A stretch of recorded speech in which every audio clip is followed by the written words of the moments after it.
মধ্যপ্রাচ্য থেকে যারা পাসপোর্টের জন্য আবেদন করবেন, মধ্যপ্রাচ্যে অর্থাৎ সৌদি আরবে, কাতার, কুয়েত, দুবাই এই দেশগুলোতে যারা নতুন পাসপোর্টের জন্য আবেদন করবেন তাদের কী কী ডকুমেন্টস লাগে এই বিষয়ে বিস্তারিত আলোচনা করি। তো আপনাদের যাদের মধ্যপ্রাচ্যে অর্থাৎ সৌদি আরবে, কাতার, কুয়েতে পাসপোর্ট হারাই যায়, পাসপোর্ট হচ্ছে কি হাতছাড়া হয়ে যায় বা কেউ নিয়ে যায়, তখন আপনারা বাংলাদেশে যাওয়ার জন্য পাসপোর্ট খুঁজেন অথবা বাংলাদেশে যেতে পারেন না। তো বাংলাদেশে যাওয়ার জন্য আপনার পাসপোর্টটা অনেক বেশি গুরুত্বপূর্ণ। এই পাসপোর্টটা আপনি কীভাবে রিনিউ করতে পারবেন? তো মধ্যপ্রাচ্য থেকে পাসপোর্ট রিনিউ করার সিস্টেমটা হচ্ছে কি, আপনাকে দূতাবাসের সাথে যোগাযোগ করতে হবে অথবা দূতাবাসের অনুমোদিত যে এজেন্সিগুলো রয়েছে ওই এজেন্সিগুলোর সাথে যোগাযোগ করে আপনি একটি নতুন পাসপোর্টের রিনিউর জন্য আবেদন করতে পারবেন। কারণ অনেকেই জিজ্ঞেস করে যে পাসপোর্ট রিনিউ করতে কত টাকা লাগে। সো এক এক দেশে এক এক রকম লাগে। যেমন সৌদি আরবে হচ্ছে 165 রিয়াল লাগে, আপনি 165 রিয়াল জমা দিয়ে পাসপোর্ট রিনিউ করার জন্য আবেদন করতে পারবেন। বা দুবাই, কাতারে, কুয়েতে এই সংখ্যাটা হয়তো বা একটু কম বেশি হতে পারে। তারপরের প্রশ্নটা ছিল যে পাসপোর্ট রিনিউ করতে একামার মেয়াদ লাগে কিনা।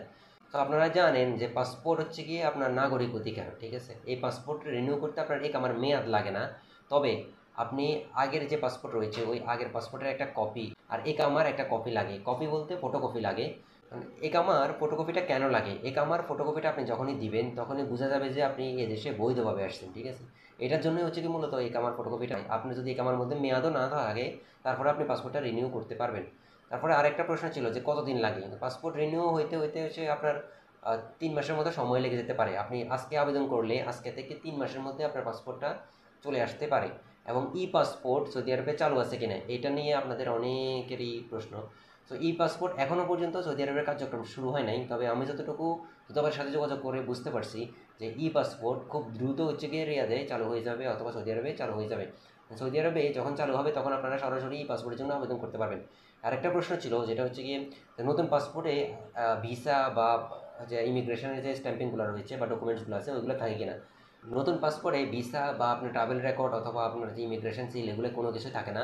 আপনি যখন নতুন একটা পাসপোর্ট রিনিউ করবেন তখন আপনার ওই পাসপোর্টের মধ্যে পুরাতন পাসপোর্টের নাম্বার দেওয়া থাকবে, ঠিক আছে। আপনি যখন পুরাতন পাসপোর্টের নাম্বার দেওয়া থাকবে আপনি ইমিগ্রেশনে গেলেই হচ্ছে কি আপনার পুরাতন পাসপোর্টটা যখন তারা সার্চ করবে সাথে সাথে বুঝতে পারবে যে আপনি দেশে বৈধভাবে আসছেন, এখন আপনি ভিসা নিয়ে আসছেন, ঠিক আছে। সৌদি আরব থেকে পাসপোর্টটা রিনিউ করেন তাহলে আপনাকে 165 রিয়াল জমা দিতে হবে।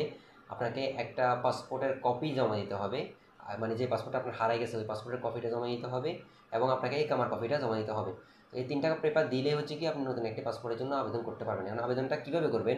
আপনার যে নিকটস্থ এম্বাসি বা কনসালটেট রয়েছে, অফিস রয়েছে তাদের সাথে যোগাযোগ করে করতে পারেন অথবা আপনি দূতাবাসের অনুমোদিত যে এজেন্সিগুলো রয়েছে ওই এজেন্সির সাথে যোগাযোগ করেও আপনারা পাসপোর্ট রিনিউ করতে পারেন। এবং পাসপোর্ট রিনিউ করতে আপনার এই কামার কোনো মেয়াদ লাগে না। আপনার এই কামার যদি মেয়াদ নাও থাকে তারপরে আপনি এই পাসপোর্ট রিনিউ করার জন্য আবেদন করতে পারবেন, ঠিক আছে। তো ভিডিওটা দেখার জন্য অনেক অনেক ধন্যবাদ। ভিডিও যদি ভালো লাগে লাইক অ্যান্ড সাবস্ক্রাইব করুন, আমার চ্যানেলের সাথে থাকুন। ধন্যবাদ।